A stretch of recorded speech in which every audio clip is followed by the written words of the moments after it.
quick tutorial on how I build my Dokibird revolver. I have all the pieces for it laid out in front of me, and I'm just going to explain what all the key components are. So to begin with, all the 3D printed pieces are just made out of standard PLA, except for this one piece here, which is carbon fiber reinforced PLA. As the standard PLA ones, this little arm would eventually snap off, and so far I've had better luck with the carbon fiber reinforced. PETG might work, I've not tried it, but that one is carbon fiber. All of the extra components are over here that need to be built to make it work. That includes one bearing, which is, if I'm not mistaken, 14 mil. Yeah, so we've got 14 mil outer, I think it's 7 on the inner. Yeah, 7 mil on the inner, and then your 5 mil on the thickness of it.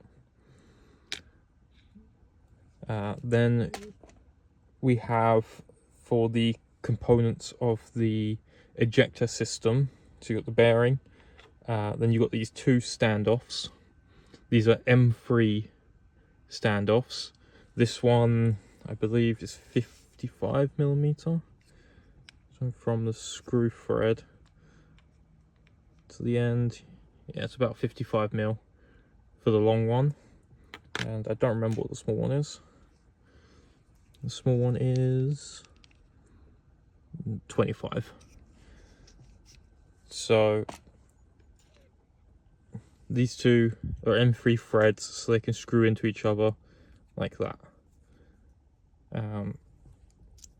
Then the other pieces we've got are, for all of the pinholes in the body, you see these holes here, I use this plastic like dowel rod, 3mm in diameter, and I just poke it through the holes and then use the flash cutters to trim it off. That seems to work fine, but anything which is 3mm diameter should work. Okay, then for springs, I use from this spring kit, which you can find on Amazon, AliExpress, anywhere else. There are two springs in this bit and this bit, which are the ones I use.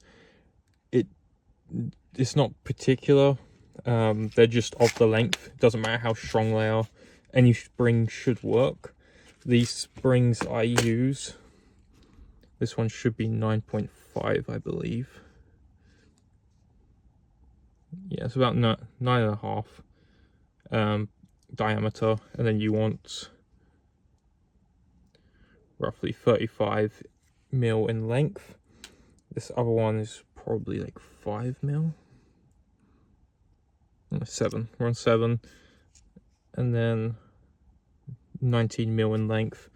Again, you don't have to be exact with it.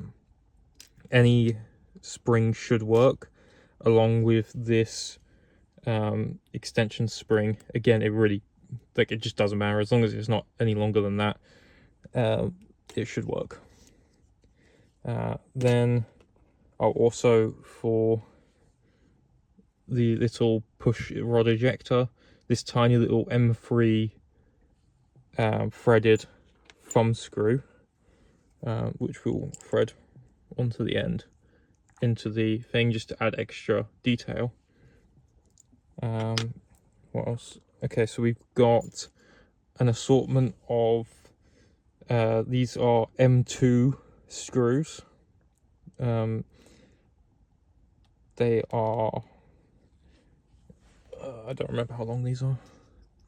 See, they're roughly 9 or 10mm long. Two of them doesn't matter really. They're just little guide screws, so they don't matter. But then these two are the same screws, but I've had to cut them down because they come in this little bit here. they go in that bit there, and they scratch on the inside surface. You need them to trim them down a bit so that they don't catch and jam the whole system. There is one more. I believe that's another. I think that's another M2. It looks like it, yeah. It's another M2, but it's got a bigger washer on it. That's what we're going to use on this spring to stop the loop from falling off. Then you have an M3, which is probably 10mm again, I guess. Yeah, about 10mm on the M3. And then a longer M3. There you go, about 20 on that one. Okay,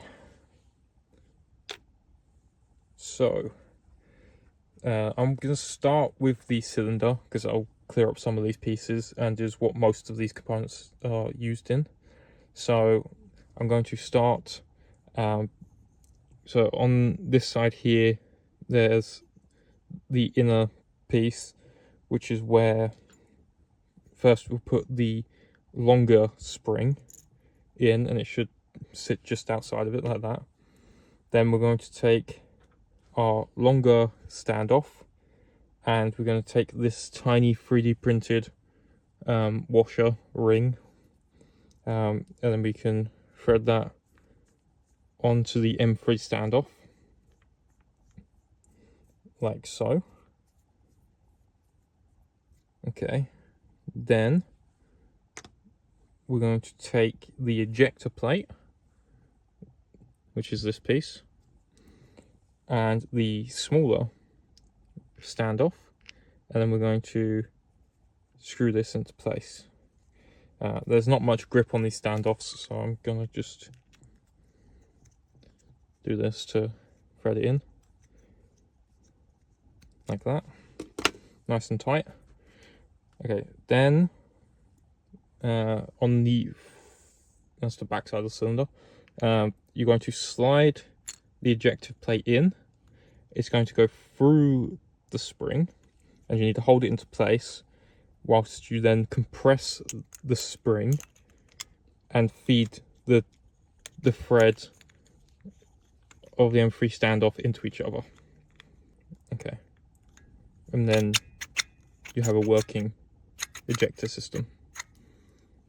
You can then load in the bullets. These ones I just printed on the AMS with metallic copper on the top and gold on the bottom with silver primers printed into it. You can print them separately for the head and the case and stick them together. You can print the cases separately, so you can have empty casings, or you can do what I did, print them in one go, either on AMS or paint them afterwards, whatever colors you want. But they should slide in, and then when you use the ejector, you see it pushes them out. So if you hold it upside down, it would then push all 6 casings out of the gun. Next, we're going to take the cylinder swing arm, which is this piece, and we're going to take the bearing, and that should then just press fit over that. First, just test fit everything together to make sure everything's working. Once it's working, then you probably want to come back, take it apart, and glue things together. So for example, these M3 threads, when this whole thing spins, you're going to want to add some thread lock to it, either super glue or just thread lock.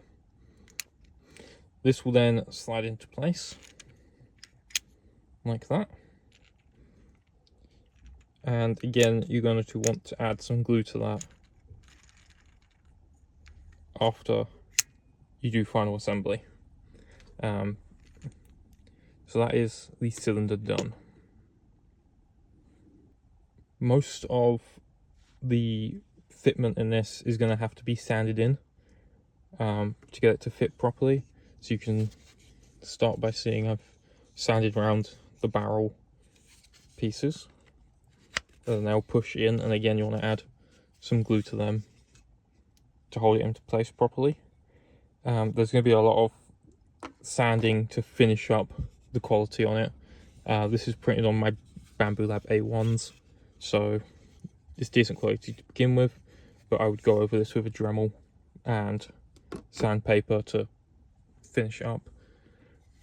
Along with, on the grip, for example, the bottom section where this was printed vertically, could use with a Dremel, and I use filler primer, sorry, car filler and filler primer to fill the extra gaps to smooth the whole thing out. Again, the grips would need to be sanded in and then glue applied to push them into place. Onto the internals of the gun.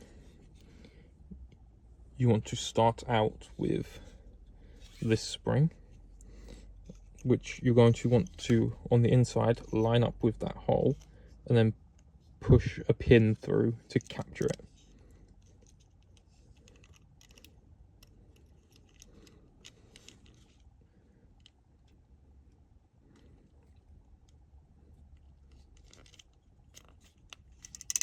Like that.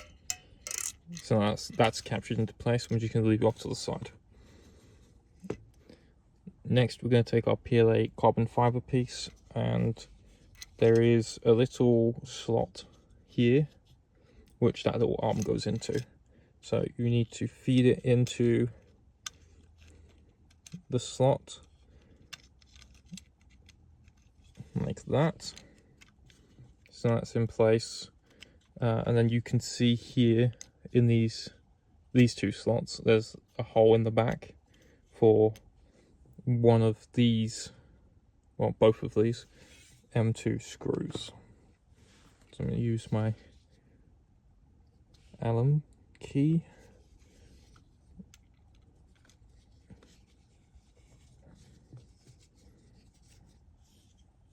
Okay, so I've now screwed that into place. You don't want them tight because you want it to freely slide up and down like that. Okay, next will be the trigger. So we're going to grab the trigger, which needs this little pivot plate on it. So we're going to take one of the smaller cut down screws, and as you see, you want the screw to go through that bit, but you don't want it really sticking out the back. So I'm going to push all the way through that, and then we're going to screw it into the trigger.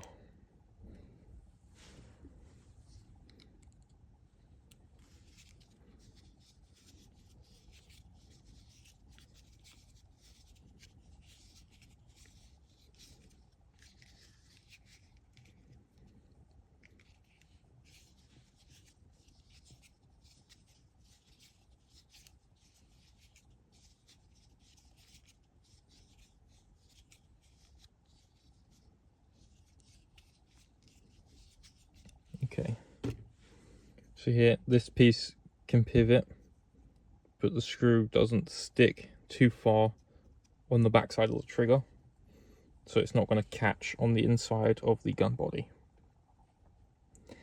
Next, this piece, or this bit's fiddly, so you need to feed the trigger into place by pivoting around like that, and you're going to temporarily put a pin through the trigger like that to hold it in place so it doesn't want to move or fall out again. And then we're going to choose that. We're going to use the Allen key to force the other end of that pivot plate onto the bottom of the carbon fiber arm, to which we're going to use the other cut down M2 screw to screw the two together.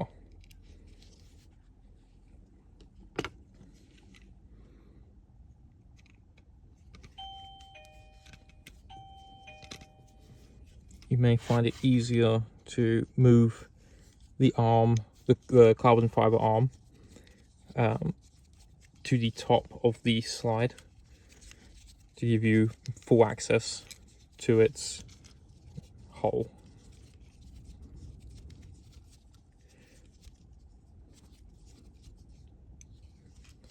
Those together. There you go. So you see the trigger and the arm now slide together. But as you see, it's a bit wobbly. So then what we're going to do is in the top position, we're going to take our smaller M3 screw. You grab M3 on here. You take the smaller M3 screw. I'm going to put it into this hole here, which is going to help guide that arm, stop it from pushing to the back of the internals. So there we go. So get that spring out of the way. There we go. So now the arm moves up and down like that, guided by that screw. Next, we are going to take the trigger pin back out. I'm going to push the trigger to the back, this direction, backwards, to allow space for the bolt catch. This, as you see, it's got like that little arm that sticks down. There's a little arm on the trigger which is going to grab onto it. So you need to feed that into place and put a pin through it to lock it in like that. And then you need to manipulate the trigger to catch. So you see that's now catching because it's pulling down on it. And then you can put the pin back through the trigger. There we go. So now when you pull the trigger, you see it pulling down on that bolt catch. So everything moves as one. Okay. Next is the hammer. So the hammer's a bit of a tight fit. You have to force it through. But you literally just push it through the hole like that. And then you take the screw with the washer on it, the M2 screw with the washer on it. That's not M2. That's M2. Okay. And then you're going to grab the spring and screw it into the hammer.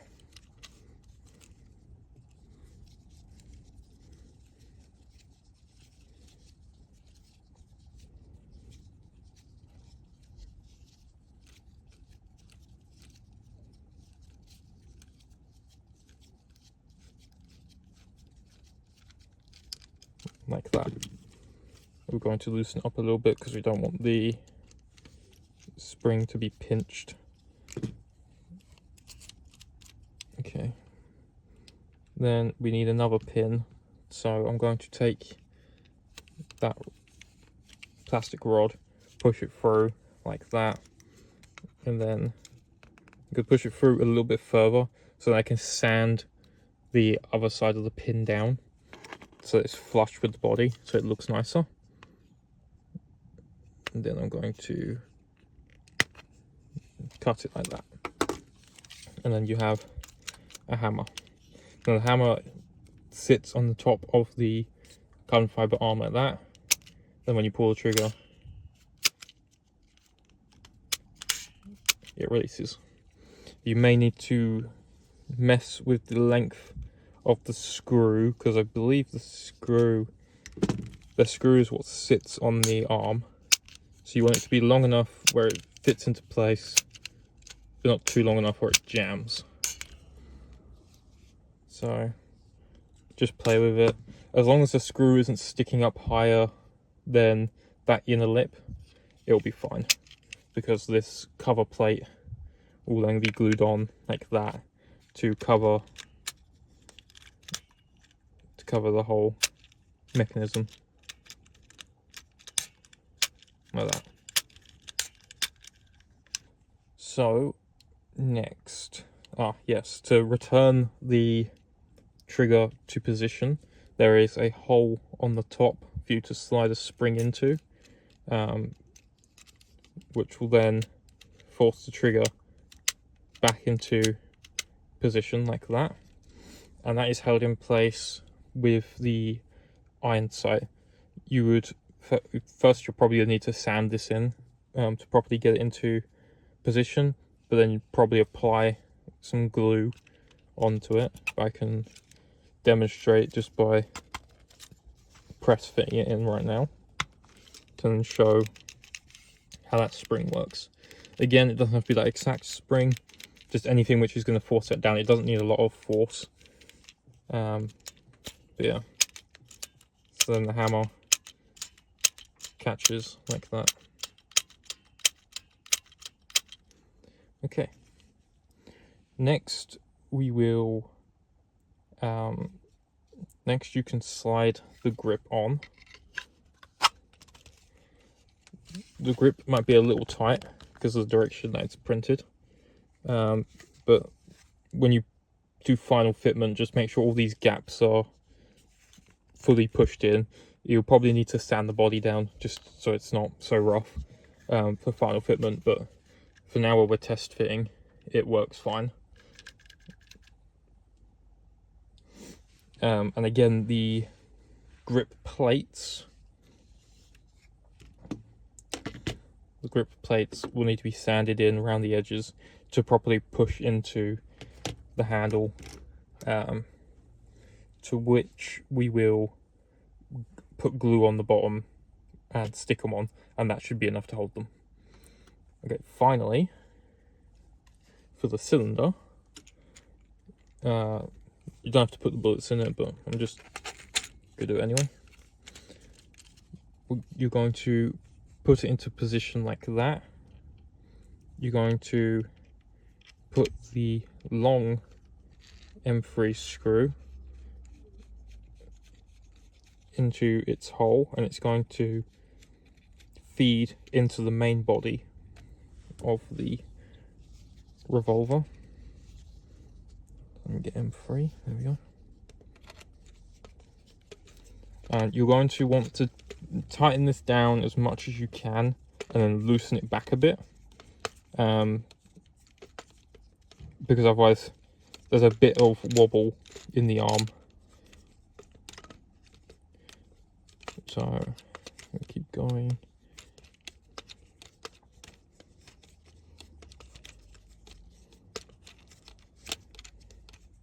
Okay, so I can feel that is now all the way in. So when I try to move the arm, it's very stiff and I have to fight it. So now we're going to move it back out a bit, loosen it off a little bit. So now that should be enough. There we go. So now the arm moves much more easily. Okay, on the ejector plate, you'll see this little nub that sticks out.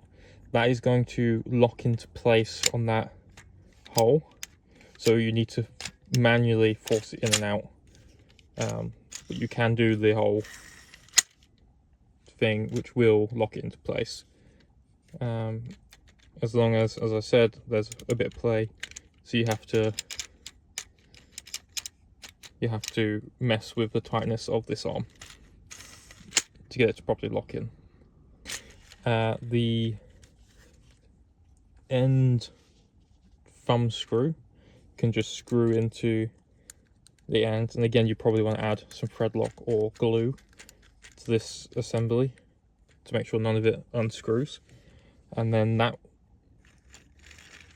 is the detail for the end of the thing, and that screw will also hug against this cutout so it holds the cylinder from falling out on that side. As you see, the cylinder stays in because it's locked here and it's kind of held in there as well. But you have to manually pop the cylinder out like that, and you can push it back in, or you can do stuff like that to flick it back into position. Now with the bolt catch on the bottom, you can see when you pull the trigger, it is removing from its little lock positions. I've never fully got this mechanism to properly work. This is my best attempt at it so far. I've run out of time to properly revise it, but basically the little carbon fiber arm that sticks out here, which moves up and down when you pull the trigger like that, it hits this sprocket and is supposed to push upwards to spin it around, and then it's chamfered on the top side, so it should let the arm come back down again, which it usually does. Sometimes it jams, so you have to force the trigger back down over it. But I could never get this bolt to, like, whenever it does spin, if I can get it to sit properly, when it does spin, that bolt never catches. So unfortunately I could never get that to work.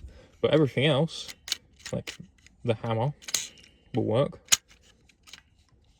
The hammer works like that. Technically the bolt catch does tuck down when you pull the trigger, and the whole ejector system like that. Then the last piece to add is you would want to put a bit of glue around these edges, or put it on the gun, and then push that into place, and this will stop the rounds from falling out the back of the cylinder when you hold it backwards. This pin's falling out. I need to go back into the file and change this pinhole, because for some reason all the other ones are tight but that one's loose. Yeah, so that will hold it. You get the ratcheting sound of the cylinder when you spin it like that, or you hold the trigger and just free spin it. So that all works. I need to change this model 2 more times before I send it out. So first off, I need to change that pinhole, and second off, I need to add the buffer, because the cylinder slides too far forward, so then this arm doesn't grab it. So I need to slide it back enough so then it will grab it. So then you just add a tiny bit on that buffer there, just to stop it from moving forward where the arm can't reach anymore. And then that should be almost fully working. That's good enough for prop work, and it's more functional than I thought I was going to get it when I first did it. So